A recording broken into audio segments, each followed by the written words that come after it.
Hmm.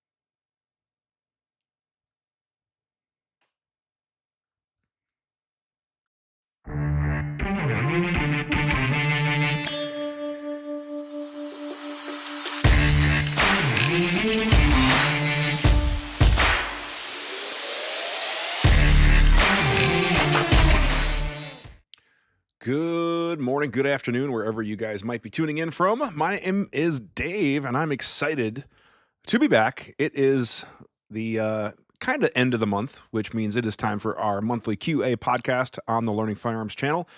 And on this channel, I really try to share knowledge as much as I can, whether it be a how-to about us, about, or about the thing, review videos, whatever. If you guys are new tuning in, whether you're getting this YouTube where we record these live, or if you're catching up on audio wherever you get your podcast, which I do have to get better at uploading these more regularly to the podcast platform. Anyways, I'm happy to have you here. And the whole point of my channel is to help people learn. So even when I do a review video, I really just want to help people learn about that particular product and in some ways learn if it is right for them or not, because I feel like, I don't know, I'm kind of getting off on a tangent here a little bit for the regular viewers, but one of the things from a review is a lot of people want to make the decision if they're going to buy or not buy, right? And that's fair. So I think sometimes a helpful review can be determining if you don't want to buy it. This might not be the product for me, and that's all right. So, because the last thing a manufacturer or any company wants is for someone to buy it, not be happy with it, and then potentially return it or have an issue and that kind of thing. So I'm gonna adjust. I'm gonna get. There we go. Hopefully this is a little bit better. I tried the second camera thing last time, and unfortunately, it just wasn't working out, so I got some bugs to work out with that. But I do appreciate all of you guys being here. I do have some of the regulars checking in. Looks like Just Fly Low and Art are here as well, so that's awesome to see you guys. We're going to be talking about all sorts of stuff today. We'll talk a little bit about some of the SIG 320. We'll talk about some of the Glock stuff and other industry news. And then we'll kind of catch up on, what else is new and just kind of go from there. And then Kevin sent in a bunch of questions as well, so we'll kind of do a check-in with that. And do want to give a huge shout-out to the supporters of the channel. The biggest supporter of the channel right now is Global Ordnance. So if you guys see any of their products in your local dealer, whether that be the Bellum, the Ingham brands, or any of the other brands that they import, or if you go to their website, which I can't mention due to social media policies, but Global Ordnance is a huge supporter of the channel, and if you use code LFAMMO, that's LFAMMO, on orders over 200, you might get, some hookup on shipping. So buy it by the case, buy it often, because you never know what you might need for training, upcoming class, maybe it's a match, whatever it might be. So yeah, hope all is well with everybody. I'm looking forward to kind of catching up and answering your comments and your questions. And obviously part of this show is live, which means it is greatly kind of geared and driven towards what comments and questions we get. And if it's a slow show, which it might be, then we kind of wrap it up quick, but we kind of talk about a lot of things. So anyways, do want to give a huge shout out to those supporters. And then last, but certainly not least, is if you want to support me, the Patreon way is a great way to go. All of that income goes directly towards me and helps me put it towards ongoing expenses like the hosting platform for the podcast, memory cards, microphone cables, or whatever other little things as they wear out. So again, Patreon is super awesome. Got to give a shout out to Kevin. He's our #1 patron supporter, has been for quite some time. So again, thank you to all of our patron supporters. Shout out to Kevin as well for being the #1. And yeah, if you can't catch this live, best way is to email your question. You can email that to the QA at learningfirearms.com, QA at learningfirearms.com, and we'll go from there. So yeah, I've been rambling on for quite some time already. Oh man, now I did it. I pushed the wrong button. There we go. All sorts of stuff to talk about. All sorts of stuff. Let's see. All right, first question is from Art. Might as well start with a question. I love it, Art. Are the DASA platforms no longer relevant? Does HKLEM make a compelling argument otherwise? I don't see any DA essays really come through class anymore. Back in the day, I used to see an occasional Beretta or two. We would see some SIGs, some CZs, some tank folio. I mean, and part of it depends on the class. I should preface with that. I would tend to see more DA essays in open enrollment classes, meaning where dudes can pick what they rock. However, in LE classes, you don't see them at all anymore. I think the DA essay market in law enforcement and government contracts and all that is done. It's pretty much Glocks, 2011s, some SIGs, some M&Ps here and there, maybe the occasional Walther or HK, but those are in the very, very small minority. And as far as open enrollment stuff, I see Canics, I see a variety of things, XDs, like you just never know. But if I was buying right now, unless you really wanted a classic just to have a classic, like some people only want a SIG 226 just because that's the classic. Like they've always wanted a 226 or they've always wanted a Beretta 92 because it has maybe a military significance to them. Sure, get it. And here's the thing. This is a free country, at least if you're watching this in America, right? It's free-ish. Don't even get me started on that. I don't like to get into politics and laws on this, but it is kind of frustrating that we even have Republican lawmakers that are railroading advancements to basically reduce the NFA burden.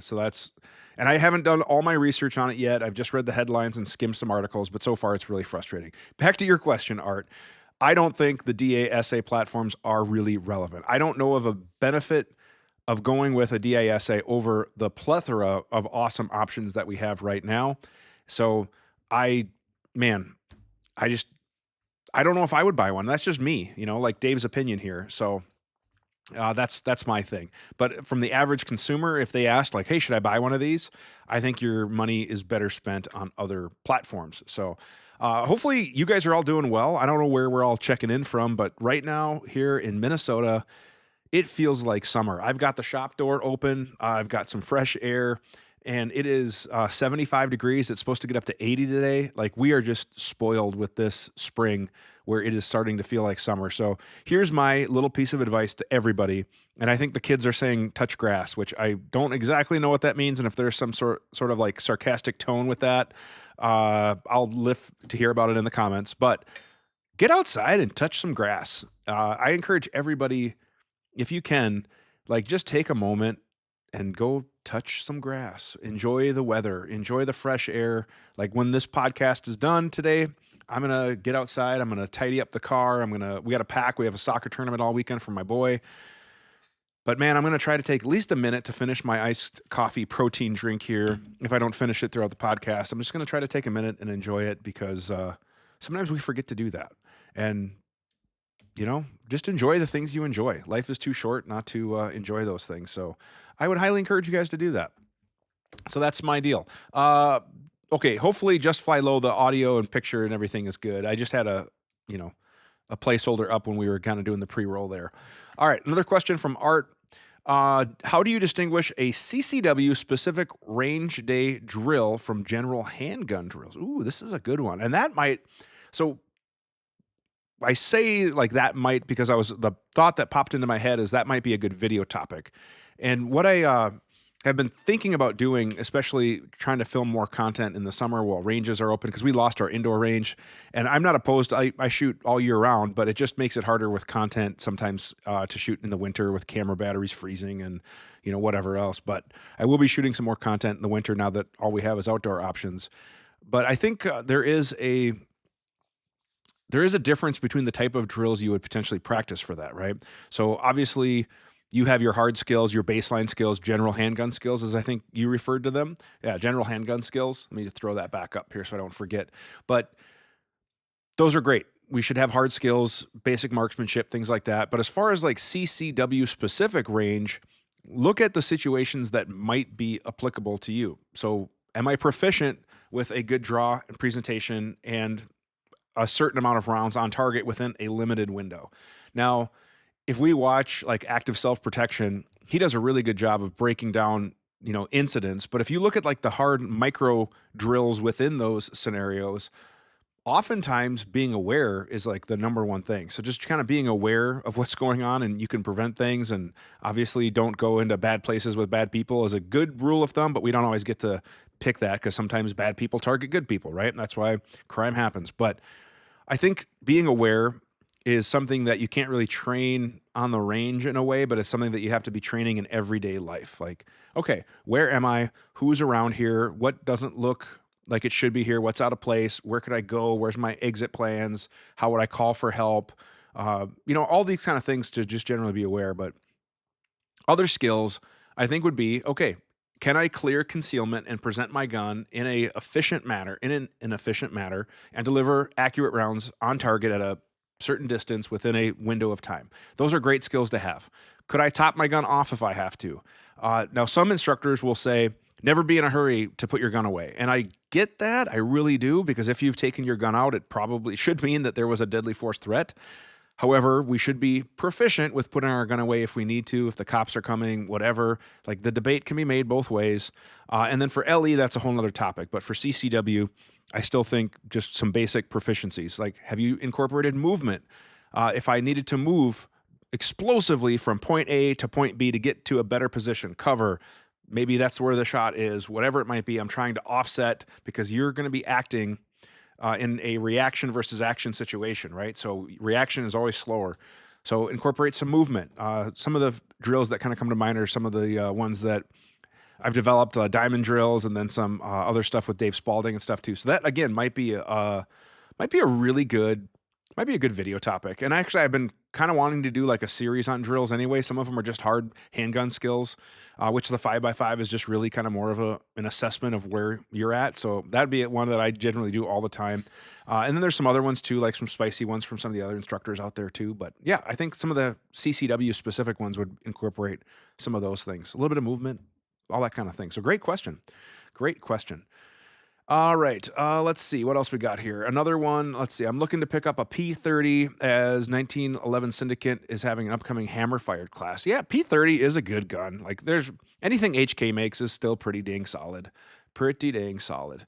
Let's see here. Let's see. Whatever suits your liking. If it's department related, then you should meet their requirements. Yeah, and a lot of departments out there, we're talking about like the guns that I see in classes.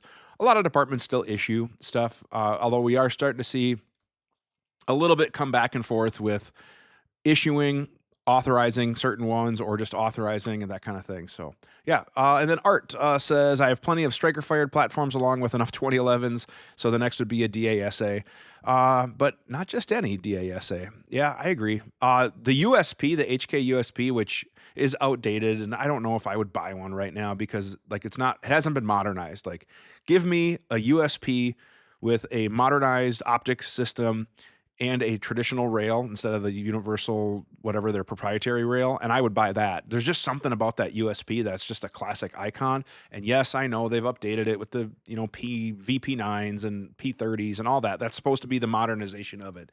But there's still just something. I actually carried a USP 45 for a while as a duty gun, so a little bit of sentimental there. And I do have to keep an eye out for the UPS truck too. I have some packages coming. So I might have to, that'll be a live guest. They usually come later this afternoon. All right. This is from Just Fly Low. He's in the same place. I think HK is a good choice. Picked up a CZ. CZ, you're not as impressed as you thought you would be. I don't know which one you picked up, but I like some CZ guns. So hopefully, like the Shadow 2s, the TSs, all those I think are really solid. The Tank Folios are another one. If I was looking at a range gun that was strictly a DASA, might want to look at a Tank Folio. Those are pretty popular, but CZs, I still like certain ones, so I'm not sure which one you got. I have a TS Green or TSG. I can't remember what they call it, but of course I got it because it's green. And then let's take a look at, what's this comment here? This is from Screaming Tank. I think about competing for the first time, either IDPA or USPSA locally here in Illinois. You totally should, man. You totally should. Your PDP FS5 with an optic. I am not as up to date on the standards, but I believe you might qualify for production optics. I believe that's the class for that one, depending on if you have any barrel accessories or whatever else. But here's what I would encourage you to do. Just go to your first match and just tell them when you sign up, like, hey, this is my first match. can I get assigned a squad with a couple of people that would be willing to take me under their wing? And the match director or whoever's signing people up will be like, hey, I got you. We're going to put you on squad 4. I'm going to introduce you to Bill or Dan or whoever. And they will welcome you with open arms. With very rare exception, mostly in this sport is good people wanting to help out good people. Every now and again, there's a jerk. Every now and again, there's the one guy who takes it way so seriously that it's like takes the fun out of it. At a local match, dudes, you're not shooting for the pickup truck, okay? Even at a national match, you're not shooting for the pickup truck. So we can lighten up a little bit. We can relax. And I will say, just go out and do it. Have somebody take you under their wing. Be prepared to have fun. Just do your best. Be safe. They will help you out. And they'll give you some pointers like, hey, on this stage, I noticed that you did this and this. You could have done that, and that would have kind of made it go a little quicker. Or they'll let you go further down the stack so you don't have to go first, and they'll give you some pointers, and they'll help you come up with your stage plan. And just do it, man. Just get out there, do it. I would highly, highly encourage you to do that. So good for you, man, for getting out there. I miss it. Actually, there might be some local matches in my area starting up again. That's just kind of a local outlaw league, if you will. And I am looking forward to getting back into it. Just to be able to get out and, get out and shoot is always a good thing. So we're caught up on comments. Let me pull up some emails here quick. And again, Kevin sent, dude, I don't even know how many emails you sent, Kevin. And I do have to say, Kevin, I don't know how you have the time to answer all of these. Like sometimes like it's 6 or 8 a day and they're multiple paragraphs. So it's kind of crazy to do this. But let's see here. One of them came up on the 2011. There it goes. 2011 liking. This was just from a few days ago, I think. What do you like about 2011 pistols? Because a lot of your content has good and honest info about 2011s. You have paras that are gathering dust. Nobody I have taught carries the 2011. Nobody. Well, you got to get out more then, man. Because they're coming up in classes. I don't know if it's a regional thing or not. And then you train police officers to get over their hate of pistols in the 80s and 90s. Kevin, I got to call you out, man. How old are you? Because you've made comments like in the 70s, 80s, and 90s. And then you've said like things like you're carrying a gun in middle school. So like I do have to ask me. And if you don't want to like comment, you can just email me because I got to be curious. How old are you? Because in that one picture you sent, you didn't look that old. So I don't know. Maybe you are older than I think you are and you found the fountain of youth. But anyways, here's what I like. And this is just Dave's opinion. Okay. And keep in mind, Dave's opinion is just that, and it's free, so take it for what it's worth. But I like 2011s because I've been shooting them. I started out with my first 2011 probably around ironically, around 2011 or 2012. And at that point, I was shooting 3-gun pretty serious. I was shooting a souped-up Glock 34, and pretty much everybody who was serious in the sport was running some sort of a 2011. So I borrowed one from a friend. At a match, he kind of gave me some pointers through it. There was a local custom builder at that time in Minnesota who was a very, very reputable builder. He's since retired, and now we actually connected a few months ago, and he kind of told me that he might be getting back into building a gun or two here and there. So I might have him build another one for me. But when I shot that, I realized that it was at a different level. Like everything about it was just more precise. Everything about it was just a little bit tighter. Accuracy was great. The trigger is obviously phenomenal, and the ergonomics were really good.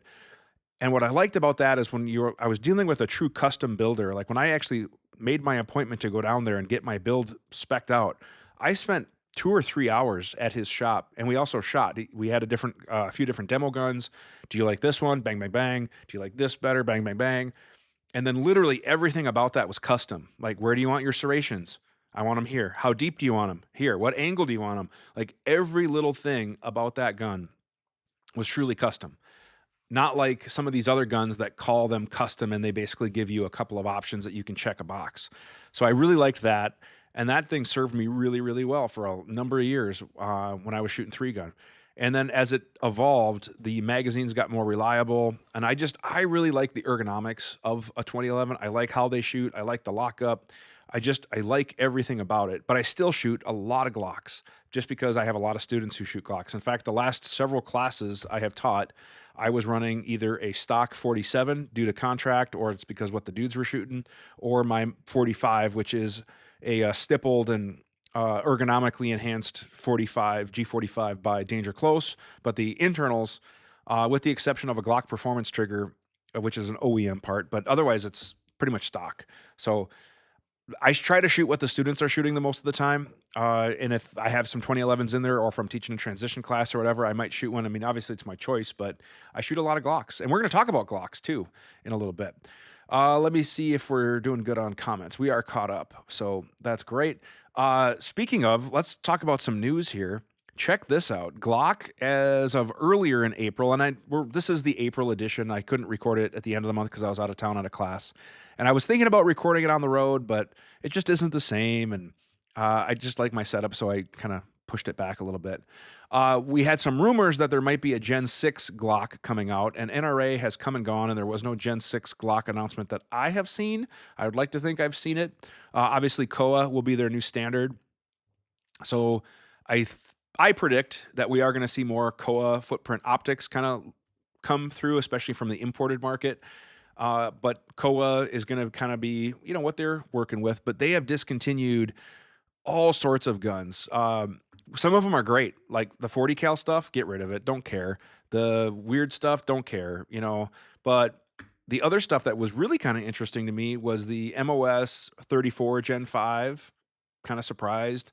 49 Glock 22s don't care about, Glock 23s don't care about, but the Glock 34, I still like that gun. I think that's a good gun. 31, 23, again, don't care. 17 is probably one that will be maybe a little bit more debated because a lot of people were like, oh, it's a 17. Dude, you get everything with the 47. And Kevin, you even made an email. Maybe we'll get to that too. I'll try to find it. About the Glock 47. I ran one for a lot of rounds late last year into this year because of a contract. The agency that I was contracting with, they issued G47s. So I ran that because that's what the contract entailed of. But I think they're a great shooting pistol. And I like the fact that they have interchangeability with G19s, 45s, 47s. So from an efficiency standpoint from the department, there's a lot of win-win. If you want a 19 long slide, you can make it happen. If you want a G45, you can make it happen. And I think the recoil system and everything on them is a really overall good gun. I will shoot my 17. I have a 17 Gen 5 and I have a 47 Gen 5. And one of these days I'll bring them to the range and shoot them back to back. But the 17 was my backup, and then the G47 was my primary, and I just ran that, and it's a Glock, so of course I really never needed the backup. I think I loaned out my 17 backup to a few different students who had some optic issues or gun issues, but man, the 47 is a solid pistol. I will kind of miss the 34 though, but I think the aftermarket will pick up on that, and if people really want longer slides, I don't think it's going to be too long before we see a longer slide with the G47, recoil system that will going to be there. So I definitely think that'll happen. But yeah, 43X, they've discontinued a couple of the 43X models. Now I think they're just going to do MOS, which is great. The 26 Gen 5, man, I like a 26. The 26 is a great little pistol. I don't carry one anymore. I carry a 43X some of the time, but I still like that. But yeah, I think the 47 is the future. I think it's a good shooting gun. Let me check in to see if I can find Kevin's email here quick regarding that, because I can't remember exactly how you phrased it or what it was, but I know you, and I don't know, maybe, I don't know if you've shot one yet or not, but I like the 47. I think it's a good shooting pistol, and it's been very reliable. So I have nothing bad to say about it thus far. Let's see here. Oh, hang on. I just found it. When the BS guy says that the 47 is so much better than anything else and provides zero data or proof, is he playing the gun community as fools, or is the BS guy just dumb and full of himself? Dude, I think I know who you're talking about. And to call him a fool is, I would say, tread lightly, because his opinion and you don't need data or proof to like something better than whatever. Like, all of us can say, like, Kevin, like, for example, maybe you like pepperoni on your pizza. What data or proof do you have to show that pepperoni is the best topping on a pizza? We're all entitled to our opinion, okay? But I will say, I've taken some classes with the BS guy, and he does a really good job of explaining why he does the way he does in class. Now, maybe that doesn't come off in some of his videos, and some of his videos are entertaining, and he will admit that he likes the drama. All right, I'm just going to put the cat out of the bag. I believe you're calling out Ben Steger. And Ben Steger likes 47s. He uses one all the time for his contract classes. But I I don't know what data or proof you are looking for, okay? But they're not bad pistols. Yeah, and again, I don't know what shtick you or deal that you have with him. Maybe you've had a bad run in, whatever. But you know, I don't think that you should be throwing shade at him because my experience has been great. Again, I've taken classes, I've interacted with him, and he does a really good job of explaining the drills of why he does the way he does. And he can back it up with his performance. Like, arguably, he's one of the best pistol shooters in the world. He has a world championship under his belt, and he does a lot of things in the training world that a lot of people don't know about. But he trains a lot of people, like a lot of people that are been there, done that, go there type of units and people. So yeah, I don't know what data you expect someone to have just to have that opinion. So I don't know if you want to kind of get into that. And honestly, man, like, I don't know if we all need to. I think it's okay for us to like different things, but I like the 47. He likes them.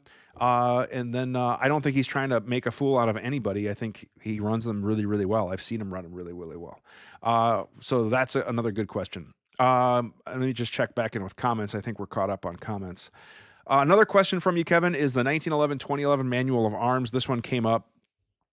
When in the holster draw to gun presentation should the student turn off the manual safety on a 1911-2011 and similar? When should the safety be on? And then should turning off the safety and pulling the trigger to fire be programmed as one step or two separate decisions? Nobody listens to me, a dumb engineer. I don't have the street cred of NDing my entire life. So I don't know what you've come up with, but I look at it like this. And I had a 2011 101 video on the old channel, and I took it down. I was going to re-update it on the new one. So I'm in the process of, that's on the list of things to do. But when the firing decision has been made is when the safety should come off. Like, that's how I think of it. And a lot of people are like, okay, I'm hesitant on the 2011 platform because of the safety, but yet they're never hesitant on the AR platform because of the safety.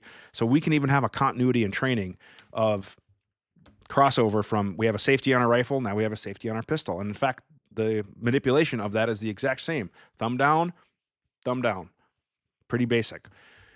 So I look at it as, if I am drawing to fire, i.e. the drill is there is an active threat and I'm drawing to fire, as soon as the gun comes up, clears the holster, the safety is being deactivated on the way, triggers prepped, because again, the firing decision has been made. If I am drawing to a ready, then I generally will ride the safety with that on position. Now, some instructors disagree, and they're like, hey, as soon as that gun comes out of the holster, I'm going to disengage because it's hard for me to develop that grip. That's cool. I see the pros and cons to that. My opinion is, I have not made that firing decision yet, so I'm coming to a ready position. So I'm probably going to have that safety on. But there have been times when I've had the 2011 on duty, and all of a sudden it's basically, okay, I'm getting a little bit more ready. Safety comes to the fire position, finger still off the trigger, and we're getting, closer to a potential threat or use situation. So again, I believe it should center around the firing decision. When is that firing decision making? And that's when it's going to happen. And it doesn't have to be a surgical 1, then 2, then 3, because when I'm trying to compress time, firing decision has been made. I'm building my grip. Safety's coming off, continuing to build the grip, prepping the trigger. And then as the dot comes on target, I can press. That's kind of how I kind of go through it. I'm abbreviating a little bit. When should the safety be turned on? When the firing decision is done, there's no more active threat, bang, pow, whatever, the drill is over, safety comes on. I can return to my ready, carry position, etc. Go back to the holster. Obviously, anytime the gun's going into the holster, the safety would be on. And anytime I am moving, whether it's with a rifle or a pistol, if it has a manual safety, the safety should be on. Anytime we get to a carry position, the safety should be on. And some people will debate whether I should have the safety on during a rifle reload. And I know you can't do that with a 1911, 2011, but there's pros and cons to both. And ultimately, you're not slower by manipulating that. I've proven that to people on the timer, as long as you're proficient with manipulating those things. But again, it just kind of depends on the task at hand. So should turning off the safety and pulling the trigger be fired and programmed into one step, or should that be two separate? Again, kind of looping back to when the firing decision has been made, right? My whole thing is, if I can be doing two things while I'm doing one thing, that's time well spent. So for example, if I was in a match and I knew I had to move from point A to point B and I have a reload somewhere in that stage, man, while I'm moving, if I could do the reload, boom, then when I get there, I can just shoot and finish the stage. Likewise, if I can build my grip, deactivate the safety all on the way, and then have the trigger prepped. That way, all I have to do is finish the press, win-win, right? So that's kind of that. And then during room clearing, when someone is on high alert, how do we prevent NDs when startled, scared, or due to sympathetic fire? Like that one copper who shot the mirror? Yeah. Oh boy, I'm telling you, some people in the industry, man, sure make some silly decisions. Training, I think part of it really comes down to with confidence, you will make better decisions. So I firmly believe the more confidence one has in their ability, in their equipment, they will be better decision makers. And then ultimately, the better information we have, better decisions. So whether that's putting yourself in a better position, gathering more information, whatever. But sadly, a lot of it comes down to a training issue. And I have my theories about that situation. I'm not going to speculate on what their training level of proficiency was or how they were a performer in their department, but I have a pretty good guess.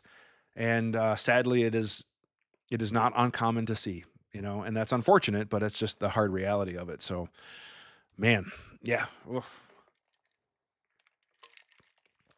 Tough but true. All right, tough but true. Those are a couple of questions that came up. Let me see what else we have going on, and then I'll go ahead and check back in with comments here as well. Let's see, and I'm just gonna check in quick. All right, so here's the other part. Kevin, you did make a comment about the 320 because we are going to talk about the 320. So this will be a good segue into that. What makes it so difficult for the gun experts to define a failure mode in the SFMEA for the 320 to go off for no reason or a reason? Are the police departments throwing smoke to divert away from the real problem? Are people looking for clickbait? Is the gun community that ignorant? Yes. Is it a marketing campaign? Here's the deal. You're the engineer, so I'm not going to ever try to get an expertise argument with an engineer. I would love to learn from as many engineers as I can. You're looking for data, and that's great. I believe there is a solid quest for good data.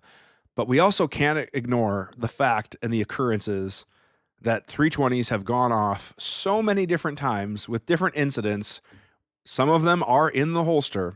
There was one in a car crash. There was one guy loading groceries or something, and then boom, it goes off. Like, we can't ignore it. And then we have other people who are like adamantly defending the 320. We can't ignore all these incidents, all right? And yes, are some of them probably NDs? Sure. We've had, like when Glock was being issued in the early 90s, there were NDs with the Glocks, right? But we can't ignore issue after issue after issue with these 320s. And I would love to learn more about the data. And you love to send me all these acronyms, Kevin, which I'll admit I have to Google some of them because I'm not an engineer and I don't pretend to play one on TV. So the SFMEA is the San Francisco, no, that's not it. You're probably not looking for that abbreviation. The System Failure Mode and Effect Analysis. And I guess I would like genuinely want to learn, like, what system failure mode effect and analysis have you done? Because I'd love to learn that. But the fact that people have had these issues, people are able to get them to go, like, even simulate with some movement, some doing whatever, to get them to drop that striker without pulling the trigger. SIG had a recall on this very fact, and now they're even advocating for potentially the safest way is to carry one without the chamber. Like, it just does not look good. Like, all of these things are clues that we just don't see it with other platforms. So we have associations and ranges that are banning 320s, maybe out of precaution, maybe not. Some of them could have been modified or altered, but there's a lot of incidents where it's like, you just can't keep ignoring it, right? Like, I feel like we just can't keep ignoring it. I have one 320 and I'm probably going to be selling it just because number one, doesn't do anything for me. Number two, I don't see that many agencies that have them. The guys that do, rock on. Me shooting a Glock, them shooting a 320, not that big of a deal. But I just don't, it just doesn't mean that much to me. So I'm probably going to be selling it. And I'm not doing much content with 320 stuff anymore either. There's just not that many products of 320 specific stuff that I need to do. I like 2011, 1911 stuff, and that's what I'm going to keep doing content on. So speaking of that, I guess we've kind of talked about the 320 thing enough now, which is kind of just my opinion on what's going on. If anybody else has an opinion on what's shaking down there, which, speaking of which, Richard, I'm not sure if you're watching, but I have your slides. Those are 320 slides. So I'll get the sites installed and get those wrapped up for you. Yeah, but I don't know. I just don't feel the need to grab a 320 anymore. It doesn't do anything that much better. I like the trigger on it better, and the ergonomics are good. They're better than a Glock. okay? But if you also have that nagging feeling like, man, do I have a time bomb? Mm, that's yeah, that's the thing. So I don't know. I'm gonna go back to Glocks, and if I have my choice, I'm just gonna probably shoot a 2011. If I have my choice about everything.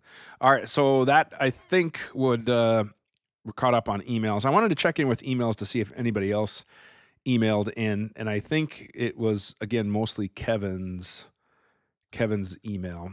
Man, I can't keep up with all of them, Kevin. Like I apologize. We're just not going to be able to get to them. I don't know how you have all the time to draft all of these. But yeah. Let's see here. Oh, here was one that you did ask. Are pistol red dot sights actually effective in real life uses? I ask because a friend taught a force on force class and he turned the RDSs off. Ha ha ha, I've tricked you. Number one, that's a dick move of that instructor to do. I get it if it's an isolated incident to utilize the fact that you're so threat focused, whatever. But I disagree with the training thing. I disagree with it. And I've talked to several officers who have used red dots in OISs, and one, in fact, even made a precision shot where it was a headshot, it was a high value, small target, and he's like, yep, I put the dot right on the dude's ear and did what I had to do. So yes, I do believe they are effective, and this could probably be a whole nother topic of red dot pros cons, but yeah, I really do think they are. We've had more and more data, and again, I've had students come through classes who they've had OISs in their agency with red dots. They get the data, and I think we're starting to see more and more of that come out. Like before they did a study, I can't remember if it was like ILEFA or something like that, and they had at the time, I want to say like 27 responses. Well, now if you watch active self-protection, live leak, badge cams, whatever it might be, I feel like there's an OIS coming out several, maybe 1 to 2 a week, several a month, and we're seeing more and more red dots where it's just that we're getting so much data. And yeah, so I do think they are effective in real life use because I have heard from many people. My own experience, I had experiences where I had people at gunpoint and I saw the dot. And I remember like the very first time, early-ish, this was probably 2016 when I started carrying a dot on duty. We had a high-risk, high-threat incident, and I had the gentleman at gunpoint, and I was just like, oh, there's a dot on this guy because I saw the dot. And I felt very confident knowing that if it escalated just that extra little step to deadly force being authorized, I would have no problem delivering what I would need to do. So I've seen the dot. A lot of people have. So I do believe they are effective. So I think they are effective. Now, are they perfect? Nope. There's no free lunch. Okay. There's pros and cons. But man, there's so many pluses with the dot. Like just as far as the information we are able to gather, like Dustin, if he's watching, he's heard me say this in class. The information you are able to gather with the optic and remain target threat focused, which is what we are naturally going to do. Like I've talked to a lot of coppers who have been in officer involved shootings and they never looked at their iron sights once. And there's been study after study who have shown that people don't look at those iron sights. They don't shift from target to a hard front sight focus very often. It's usually at increased distances. Whereas the dot allows us to remain threat focused, target focused, and we can, have a great deal of better information. Additionally, I teach kind of flash floating focus sight pictures because we aim differently. We manipulate the trigger differently. And shame on the training industry for teaching one technique for so many years. And this is sadly in law enforcement. I ask these guys, how many of you guys have been trained? Front sight focus, prep, press, reset, front sight focus. And that's the only way they're taught, whether they're shooting fast or shooting a distance, shooting slow, whatever. We don't shoot like that. People don't shoot like that in real life. So why are we teaching this one narrow cookie cutter technique? We should be teaching different techniques. A flash sight picture, a floating sight picture, a focused, a mashing trigger technique, a pressing through trigger technique, and a prep and press trigger technique because people shoot differently depending on what's going on. And I'm getting on a soapbox. I'm getting on a rant, but I feel very passionately about this if you guys can't tell. Whoo! All right, I'm going to have a little coffee here. All right, that's good. Good conversation. All right, let me check back in with comments here quick. Let me switch screens and let's see here. Where was I? Croak. Damn, gonna snow. You really? It's gonna snow? Where the heck are you? Are you in Alaska or something crazy like this? But yeah, it's awesome to have you. I appreciate you catching the two lives. Always good to see regulars catch in. And then your comment was, took a class a couple years ago, guy on the line to my left, never used the safety on his 2011. It went in and came out of the holster with the safety ost. Yeah, I don't blame you, man. The whole point of that 2011 is to use it properly, right? There's a lot of benefits to it. I love them. But man, if they're not going to be using that safety, or if they're like the old school, like this is my safety, that just frustrates the heck out of me. It's almost as bad as, well, this is the way we've always done it. Those things are very dangerous words. So it just kind of, if someone comes up to me and tells me immediately, well, this is the way we've always done it. This is the way I've always done it. Or this is my safety. Or, but this, it just tells me where their mindset is, and it really kind of tells me where their learning aptitude is. Because if you are going to a class, whether you're sent there, whether you're paying for it, whether you're doing whatever, and if you are not open-minded, and in some cases, I've gone to classes and I just remember the takeaway being, well, I've learned what not to do. And that sucks because I can't get that time back. But it did teach me, like, I don't want to be like that instructor, or I don't want to do that technique. It validated my technique, or it validated what I like better, or it validated whatever else. Those are all realistic things. You can still get value out of it, right? But if I hear those things when I'm teaching a class and I just hear this, well, this is the way we've always done it. It just tells me that where they're at as a student. And that's a whole nother podcast. I feel like I could fill up an hour just talking about like the master student mindset, or the, whatever. It just is what it is. Don't blame you for being asked to move though, man. Don't blame you at all. Just Fly Low, the 2011 is my top pick. Heck yeah, man. I love them too. Nick, good to hear from you, man. I love it. We need to head to the range sometime together. You need to come up here. Or I need to, if I am down there, we should have some lead therapy together. It'd be cool. Nick, I don't know if you're comfortable with me saying this, but Nick and I grew up together. We grew up in the same neighborhood back in the day, went to school together all through our school age years. And he was a good dude back then. He's even a better dude now. So always refreshing to see your name pop up on my Facebook feed. And I hope you're doing well, man. Nick is just man, I could share some stories about Nick, but he's just a really, really good guy. And I was really happy to grow up with him. So let's see. What red dots increase accuracy? Yep, definitely can. Dustin can confirm. I think you made this comment when I was talking about you before. Yeah, and the trigger topic. Yeah, I could probably make a whole nother topic on that, because I agree. Like, trigger technique is something that we don't talk about enough. Let's see. Florida. You're in Florida, and you're gonna get snow in Florida. That's crazy. That's crazy. Yeah, and yep. It was one of those dudes, very close-minded and usually very selfish.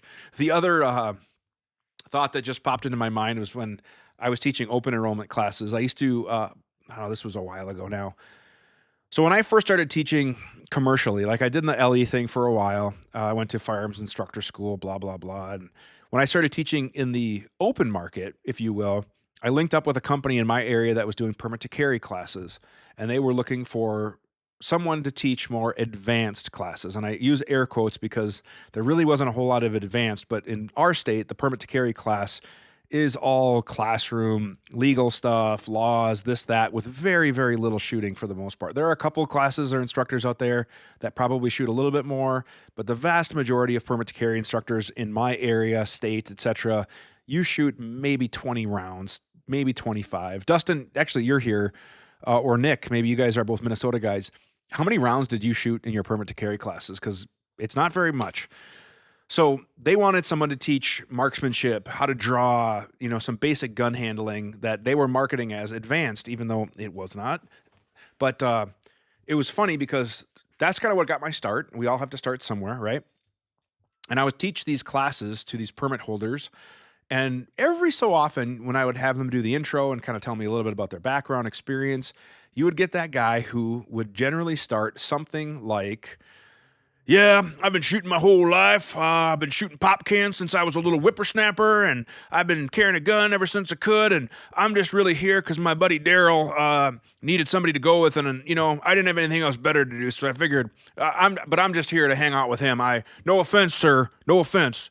I'm not really expecting to learn nothing because I've been shooting since I was a kid. And I can say without a doubt, I can't think of a single time where that guy wasn't one of the worst shooters in class or had some of the worst habits in class. I am trying to think of a time when that guy, and there was a few of that guys, did not perform absolutely abysmally, have bad habits, safety issues, gun handling, whatever it might be. I can't think of any time when I had a guy introduce himself like that and really impress me and be like, that guy can shoot, whatever. Usually the guys that have shot a while, have done whatever, they were pretty humble, pretty quiet, all that. But uh, yeah, so is what it is. Is what it is. All right, so we got some questions here. Dustin, it was 50. Yeah, 50 at your last regional. That's pretty good. 50 is a good course of fire. That's better. And then Nick, it was 25, 10 with your offhand, reload, repeat. Yeah, all right, fair, whatever. And I'm guessing it was at probably a relatively close distance for offhand. So that's just how it goes. What other questions you guys got? What do you want to talk about? Leave some comments. Anybody here can comment. I think there was a couple dozen watching, and we kind of go up, down, whatever. But please leave some comments quick. Otherwise, I want to have more stuff to talk about. While you guys are thinking about that and making, oh, you had one hand shooting? Got it. And I'm curious what the context was for one hand shooting. Like some people say like, oh, whatever. But then I ask people like, hey, why are we shooting one-handed? What situation are we trying to replicate? And it's usually like, well, it's just a good skill. Okay, fair. But if it's injury, we're holding something, whatever, like try to have some context on why we are shooting one-handed and then offer some training on it. Man, I'm getting off on a soapbox again. But I'm going to check in with emails here quick. Kevin asked about Mini 14 buffers. I don't know. Don't own one. I think I've shot one a handful of times. Mini 14 is not on my radar and probably never will be. I am not into building an A-team clone rifle, so sorry, I can't help you with that. Has anyone in the instructor community been allowed to see the root cause analysis for RDS failures on pistols, or are the users and civilian LE instructors left in the dark? I guess, I don't know, is the engineering community allowed to see the root cause analysis? Like, does this something that exists? I'm not really tracking, because the way that I'm reading this is maybe that you're privy to this information and they're not. So I guess I don't know what you're talking about. I've seen failures all the time.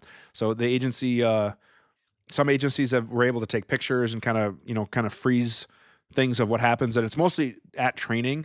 I'm trying to think if there has been an RDS OIS, or officer involved shooting with a red dot, where it had some sort of failure that I've heard of a data point. And I can't think of one offhand. It doesn't say it hasn't or whatever, but most of the issues come up in training and evaluation issues, things like that. So I guess I don't know. And then, yeah, so I'm not sure how to really dive into that question.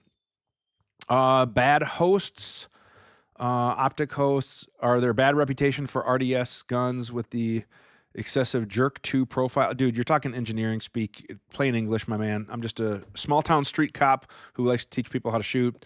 So in my exposure in the industry can be different. We measure, okay, yeah, I don't know like what machine you use or whatever. So I'm not really sure how to get into that. And then you did ask, what do I think about Glock killing the 40 cal pistols? We talked about that earlier with the discontinuing. I think it's great because 40 sucks.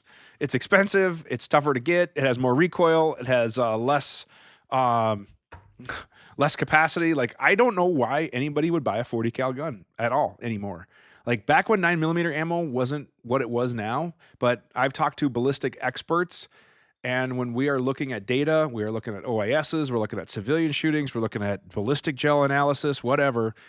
And the 9 performs just like the 40, 45. Like they're all so close that it just comes down to shot placement. And then we gain confidence, capacity, recoil. Like, I hope the 40 is finally dead as well. I definitely agree with you there. M1 carbine problems. Don't know. Don't have one. Don't want one. Don't care about them. I know that may be controversial to some. Oh, it's an icon. Not to me. Like, if it has a wood stock, it's going to take a lot for me to buy it. Like, I just am not into that stuff. Call me crazy. I'm just not my thing. So I can't help you with that, unfortunately. And let's see. How do we teach young men and women who want to go into LE how to use firearms before they are subjected to government training? Again, it kind of depends on geographical issues. I don't know what it's like in Illinois, so I can't speak to that, but around here, I've tutored a few people who have been going into the academy, going into whatever it might be, and kind of going from there. Kenneth asked about the tripod. I responded to him privately, and I think I am back to the beginning of email. So, yeah. So, and then there was this other one. Okay, here's a good question. I did want to talk about this. Can you show the preferred way to reholster properly with appendix carry while standing, especially when someone has a FUPA? People really need to start off learning the right way. I agree. So one of the things that always gets brought up with appendix carry is, well, it's pointed right at your junk. Yep. And you know what? When you hip carry, it's usually pointed right down your leg and your thigh. There's arteries and all sorts of stuff in there too. So no matter what, when you are carrying a gun, there is a chance when that gun is in the holster, it is pointed at a certain part of your body sometime in the carry process, just the way it goes. Here's another reason why I am an advocate for 2011s, 1911 style guns, is because arguably it is the safest gun to holster when you have good technique. Number one, you put the manual safety on. Awesome. Number two, by doing that, it activates the grip safety, which is another reason of many why I'm not an advocate of taping grip safeties. But now we've enacted both safeties, thumb safety and grip safety. Number three, I'm also capturing the hammer as I'm holstering, because most people will put the thumb on the back of the slide. Well, by doing so, I'm also capturing the hammer of that 2011, 1911 style gun. So I have both safeties engaged. I'm capturing the hammer as I'm holstering. That's a win-win-win. Okay, that's why I really do like the 2011, 1911 platform in general, whether it be for appendix carry, which my appendix rig is this guy right here for a Staccato CS. It's made by QVO Tactical. This is the Wingman. I'm going to be ordering a Wingman Flex pretty soon for probably the Bull Ultralight Pro. I really like that gun. I just did a review on that. Maybe get one for the CS as well. Obviously, the Mag Caddy is different, so you can't use the same holster for both. But I like these holsters. I also like the Tenacore. I like the, I can't remember what one we got. Dustin would know if it was the Tier 1.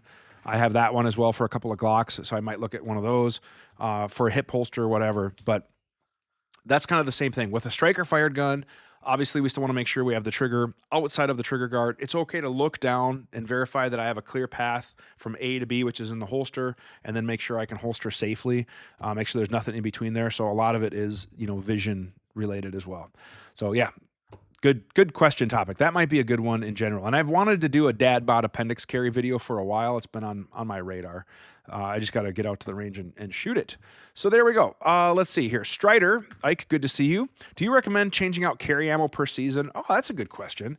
Generally speaking, you don't have to, but I usually shoot it about once a year. Usually when I go do my retiree qual, I'll shoot up my old stuff just to run through it. But if you keep good care of your ammo, it's not getting subjected to humidity, weather issues, all that other stuff, it will probably last a few years just fine. If it's been chambered over and over again, like if you're one of those guys, which I know you're not, but generally speaking, if you're a person who unloads, reloads, you could get some setback issues, so you want to be cautious of that. And then if you have to leave your gun in humid environments, maybe you have to lock it up while you're at work and it's subject to high humidity, high temperatures, and then whatever back and forth, probably wouldn't be a bad idea to cycle it out.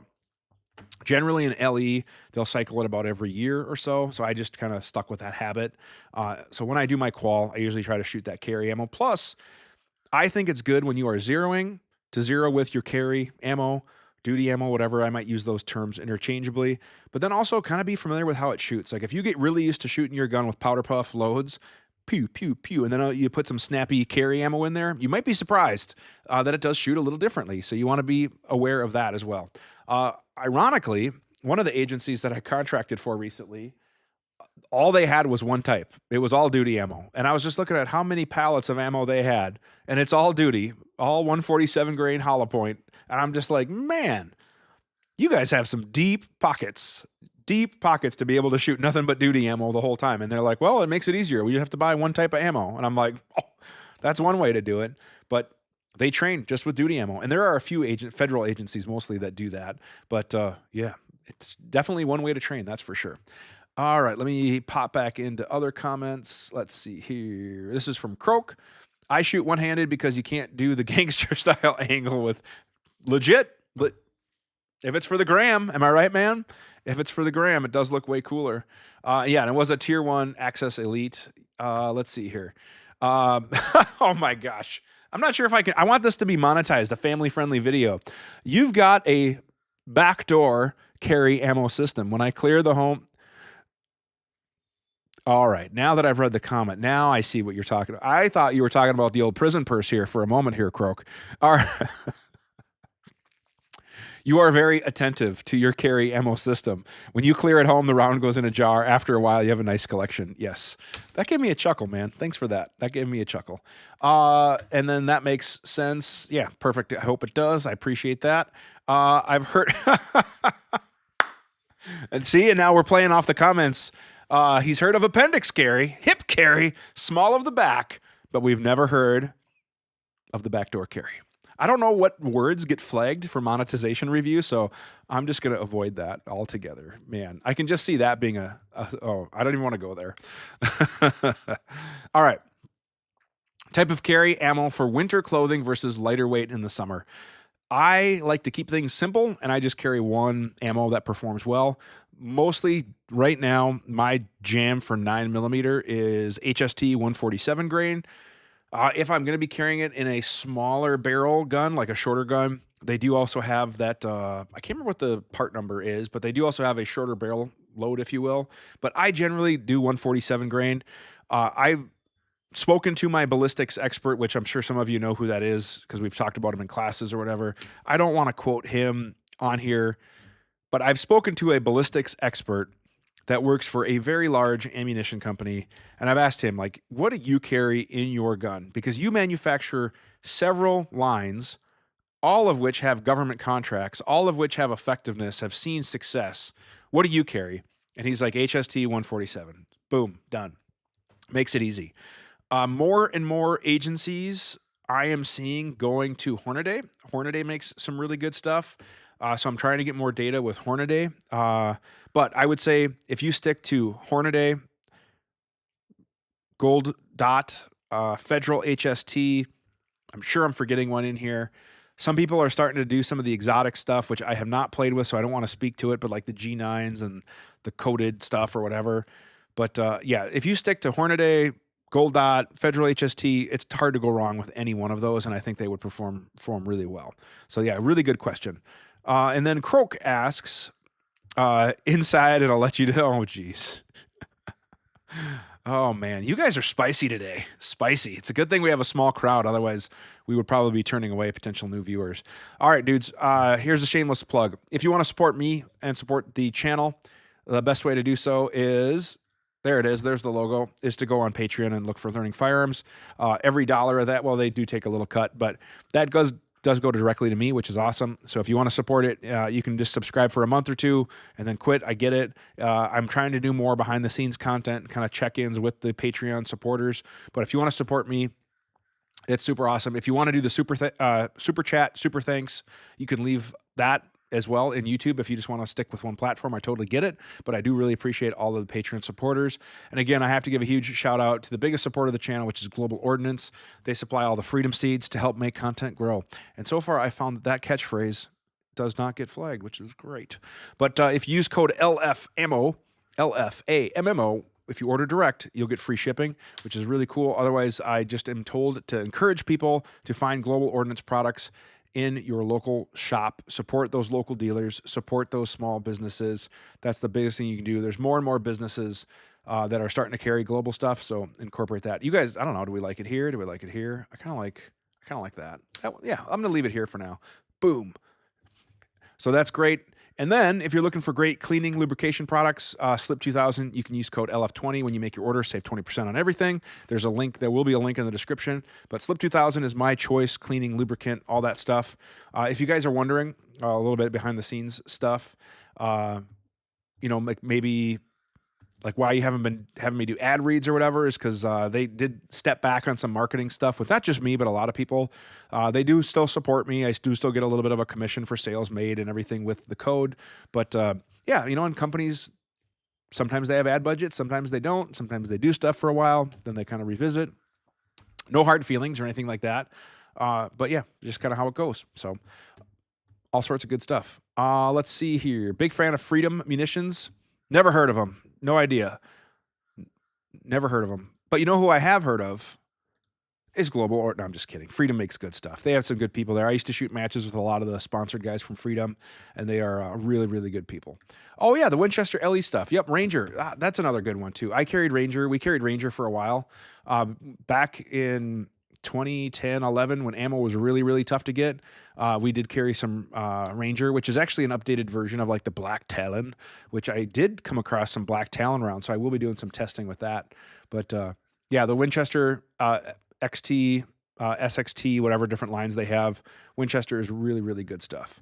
All right, just nice visiting. Yeah, just fly low. And I think you sent me a text as well, and I know I've forgotten to get back to you, so I apologize for that. But always great to hear from you. We're gonna set up a range day because I would like to check out some of your stuff, and always awesome to have regulars in there. Let me just pop back into the email quick question because I think Kevin just sent an email. Hang on, I thought I saw it. Oh, thank you for the nice words, Kevin. I appreciate it. You can comment live, like you don't just have to email. You can comment, and then I could put your comment up on there too. But all right, dudes, I think we're getting to the point where we're going to wrap this up. I try to keep these about an hour, give or take. If you are listening, you can listen wherever you get your podcasts. You can watch on YouTube, all that other stuff. For those listening, we do try to record these live on YouTube where I interact. You can watch my ugly face. But as my wife says, I do have a face for radio. So if you prefer to listen, you can get this wherever you get your podcasts. And I try to get them uploaded within the few days after recording. Let's see here.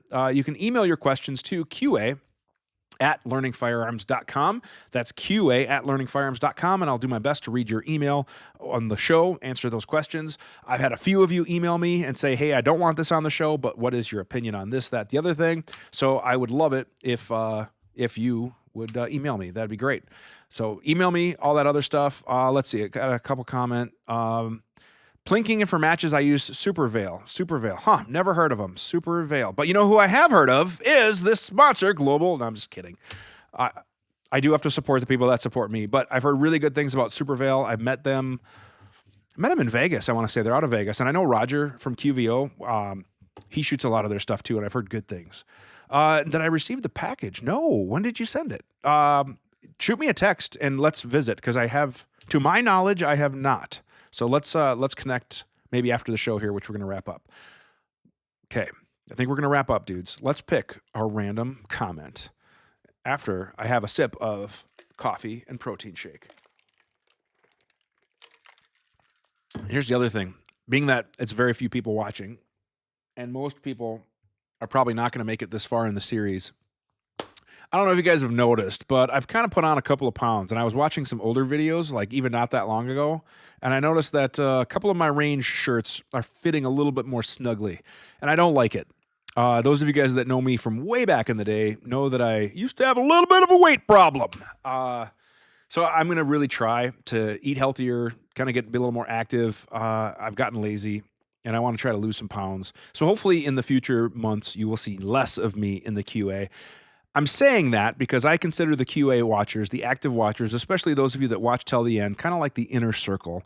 So a little bit of accountability as well, but a little bit of sharing, getting to know Dave a little bit. That's why I'm doing more protein shakes and trying to eat healthier and cut some carbs and not eat as much junk as well. So hopefully, like I said, you'll be seeing less of me in the future because yeah, exactly. I tend to get bear claws stuck two at a time. Yes. Yeah. So...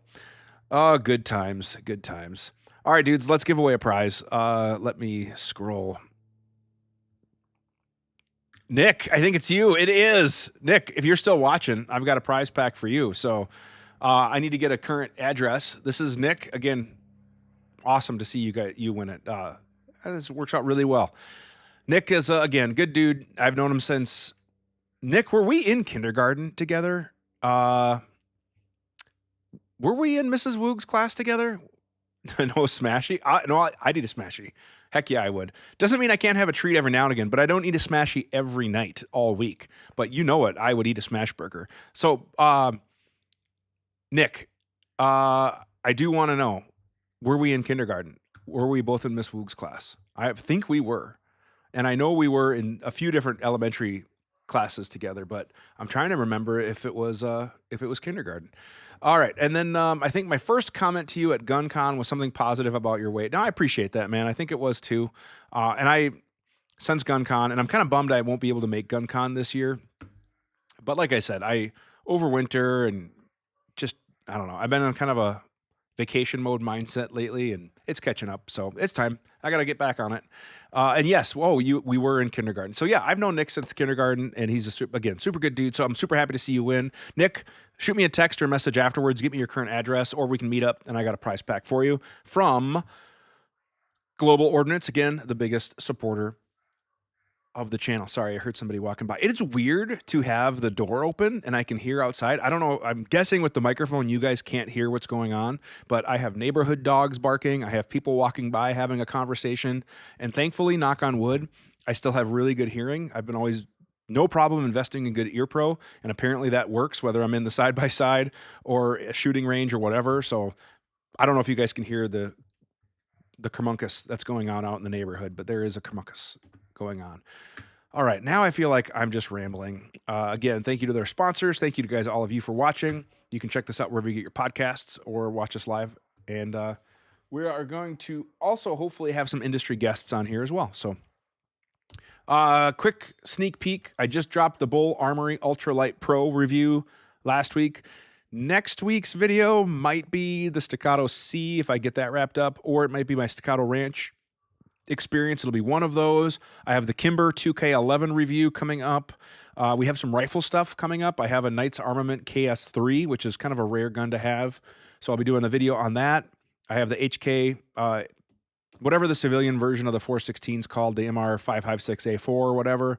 That will be an SBR. So I'll have like a head-to-head video on those because those are the operator rifles out there. I got both of those for a contract for classes. One agency does 416s, and this was the closest I could get. And then the other agency, they carry KS3s, so I was able to get that. And I did some training with them for them. So we'll make some videos on that. And then, as always, I'm trying to think what else is in the works, but I love getting suggestions. So whether it be the drills, whether it be whatever, I want to do more drills. That'd be cool. No, can't hear it. I'm not sure what you mean. Did I bump the mic? But I think it's working, right? So, man, anyways. Okay, I don't maximum retail. What do you mean? I'm not sure. I'm not sure what maximum retail 5.56 would be, but sorry. All right. Now I got whole distracted. This is the joys of doing it live, right? We'll edit this out. Gents, thank you guys very much for hanging out with me. I know for some of you guys, it was over the lunch, the midday. See, I get my short-term memory. You were like, no, can't hear it. And I'm like, what? What can't you hear? Oh my gosh, is my mic failing? And yet you're just answering the question that I asked you. Can you hear the outside kermuckus? Which I think that's a made-up word too. But yeah, anyways, thank you. I appreciate that. And then maximum retail. Oh, I get it now. The MR556, the max, it is too. And I'll be honest, I don't know if I would buy either one, like what you're getting price point. Like they're both very nice. Don't get me wrong. Very, very nice. However, what HK is asking for the 5.56 A4 and what Knights goes for, I think I would still pick my JP over both of them. True story. And we'll maybe do a comparison. Or get a Suns, a Bravo company, a whatever. There are so many nice rifles out there in a sweet spot price point. So, but they're operator grade. So, yeah. All right, Paul, you're my last question, and then I'm hanging this up today. Loctite all the way. Done. Period. Any issue I've had with a screw coming loose, it's because of Vibratite. I don't like it. Here's the problem with Vibratite. Is you're supposed to apply it really thin. It's supposed to tack and cure for however long they say, and then you're supposed to put the screw on. The problem is if you put it on too thick, it scrapes off. If you don't put it on enough, it doesn't bond. Like, I just don't like it. Done. I don't use it anymore. As far as the Loctites, the 3 Loctites that I have on the shelf is 222 MS for really, really small fasteners, set screws, things like that. 243 for most things, and I know that technically that's designed for 1/4 inch on up fasteners if the engineers are watching, but I will use 243 on optic screws on pistols. I will bed rear sights with that. Generally, most things I'm going to put an appropriate amount of 243 on. And then I also do have I want to say it's 263, which is the high heat stuff for gas block set screws, things that I really want to make sure don't move anywhere. Occasionally, I'll have a stubborn optic plate screw. I'll recommend a little bit of red, like 273, 263. I can't remember which one it is on that, but Loctite all the way, done, period, end of story. That's the only stuff I use. I wish I could get sponsored by them. I should reach out. That'd be kind of cool. So that was that. Like I said, you're my last question. Thank you. Now, ironically, the views are going up. Just when I'm about to wrap up, the views are going up. This is crazy how this works. Dudes, I hope you have a great day. I sincerely hope you have a great weekend. I was going to try to leave with some positive advice, and I kind of did that earlier, encouraging everybody to like get outside and, experience things for a while and be grateful. But I will say with this, and this is maybe a little bit of a personal struggle that I'm dealing with, other than, my weight, but focus on what you have. Don't dread or dwell on what you don't. And that is something that I think most people could probably benefit from. And like right now, I'm in a decluttering phase. Like if you guys could see off camera, I have so many piles of things to donate, things to give away, things to sell, even demo like pew-pews. I'm getting rid of stuff. So I just want less things because I'm starting to feel like things own me versus me owning things.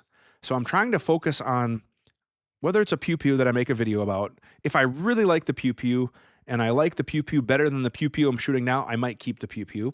But if I don't, and even if it was a great pew-pew, I might sell the pew-pew or give it back or whatever, because I just need less things owning me. And that's kind of how I feel in general. So I'm trying to keep the stuff that brings me joy, that I can make memories with, and try to get rid of the stuff that doesn't get used as much. And that is, I'm not going to lie, man, it's a struggle.